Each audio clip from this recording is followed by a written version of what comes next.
আসসালামু আলাইকুম viewers, welcome to my channel best cook recipes. আজকের রেসিপি হচ্ছে ম্যাঙ্গো জ্যাম। ঘরে কিভাবে স্বাস্থ্যকর উপায়ে ম্যাঙ্গো জ্যাম তৈরি করা যায় আজ আমি আপনাদের সাথে সেটাই শেয়ার করব। বাজার থেকে যে জ্যামটা কিনে নিয়ে আসেন সেটা থেকে খরচ অনেক কম পড়ে আর খেতেও সুস্বাদু। তো চলুন, জ্যাম তৈরির জন্য লাগবে আমার পাকা আম। আমি বড় সাইজের দুটো আমের খোসা ফেলে এরকম ছোট করে কেটে নিয়েছি। এখন আমের টুকরোগুলোকে ব্লেন্ডারের জারে তুলে নিচ্ছি। আপনারা চেষ্টা করবেন একদম পাকা আম দিয়ে জ্যামটাকে তৈরি করতে।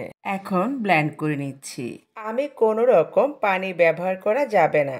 আমার ব্লেন্ড করা হয়ে গেছে। আমের পেস্টটাকে একদম মিহি করতে হবে। এবার একটা প্যানে আমের পিউরিটাকে নিয়ে নিচ্ছি। জ্যাম তৈরি করতে হয় ঘন আমের পিউরি দিয়ে। এখানে আমার 2 কাপের মতো পিউরি হয়েছে। এখন দিচ্ছি 1.5 কাপ পরিমাণ চিনি। অ্যাড করছি 2 টেবিল চামচ লেবুর রস। আমটা যদি টক টাইপের হয় সেক্ষেত্রে চিনির পরিমাণটাকে একটু বাড়িয়ে দিতে হবে। এখন সুন্দর একটা কালারের জন্য দিচ্ছি সামান্য জর্দার রং। তারপর নেড়ে চেড়ে সব কিছু একত্রে ভালোভাবে মিক্সড করে নিচ্ছি। এখন প্যানটাকে চুলোতে বসিয়ে দিচ্ছি। এখন চুলোর আঁচ মিডিয়ামে রেখে আমটাকে জাল করতে থাকবো। আর হ্যাঁ, লেবুর রস কোনোভাবেই স্কিপ করা যাবে না। লেবুর রস দেওয়ার কারণ হচ্ছে জ্যামটা দীর্ঘদিন ভালো থাকবে, তবে কোনোভাবেই ভিনেগার অ্যাড করবেন না।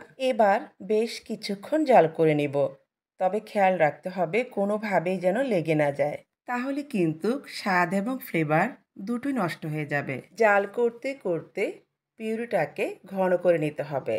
প্রায় 10 মিনিট পর্যন্ত জাল করে নেওয়ার পর আমার পিউরিটা ঠিক এরকমই হয়েছে। আরও 5 থেকে 6 মিনিট জাল করে নেব। জাল করতে করতে পিউরিটাকে একদমই ঘন করে ফেলা যাবে না। বেশ কিছুক্ষণ জাল করে নিয়েছি, প্রায় 16 মিনিটের মতো জাল করে নিয়েছি। জ্যামটা তৈরি হয়েছে কিনা সেটা পরীক্ষা করার জন্য একটা প্লেটে নিয়ে নেবেন। যখন দেখবেন জ্যামটা গড়িয়ে পড়ছে না তখনই বুঝে নিতে হবে জ্যামটা হয়ে গেছে। অথবা এভাবে চামচে নিয়ে যখন দেখবেন সহজেই পড়ছে না তখনই বুঝে নিতে হবে জ্যামটা হয়ে গেছে। নামানোর আগে কয়েক ফোঁটা ম্যাঙ্গো এসেন্স দিয়ে সঙ্গে সঙ্গে নেড়েচেড়ে নামিয়ে নিতে হবে, তাহলে ফ্লেভারটা ভালো পাবে। আমার হাতের কাছে ছিল না তাই আমি দিতে পারিনি। জ্যামটাকে একটা কাচের বয়মে নিয়ে নিচ্ছি। বয়মটাকে 5 মিনিট ফুটন্ত গরম পানিতে ভিজিয়ে রেখে ভালোভাবে ধুয়ে তারপর রোদ্রে শুকিয়ে নিয়েছি। কোনোভাবেই প্লাস্টিকের বয়মে রাখবেন না।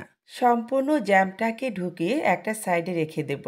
গরম অবস্থায় জ্যাম কখনো ফ্রিজে ঢুকাতে যাবেন না। এদিকে আমি লিচুর কৌটো নিয়েছি। এই লিচুর কৌটোতেও জ্যাম নিয়ে নিচ্ছি। দুটো কৌটোতে জ্যাম নিয়ে নিচ্ছি। জ্যামটাকে সম্পূর্ণ ঠান্ডা করে ফ্রিজের নর্মাল চেম্বারে রেখে দেব।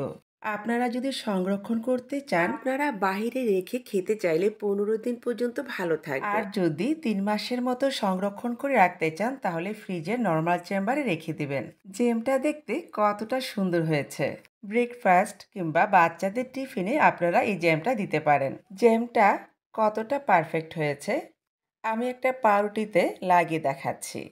বাস, তৈরি করে দেখালাম নিজ হাতের তৈরি স্বাস্থ্যসম্মত জ্যাম। এখন যেহেতু আমের সিজন, এই জ্যামটি তৈরি না করলে আপনারা মিস করবেন। রেসিপি ভালো লেগে থাকলে লাইক, কমেন্ট, শেয়ার করবেন আর চ্যানেল সাবস্ক্রাইব করবেন আর পেজ ফলো করবেন। এতক্ষণ পর্যন্ত আমার সাথে থাকার জন্য অনেক ধন্যবাদ জানাচ্ছি। তো কথা আর বাড়াবো না, এবার বিদায় নিচ্ছি। আল্লাহ হাফেজ।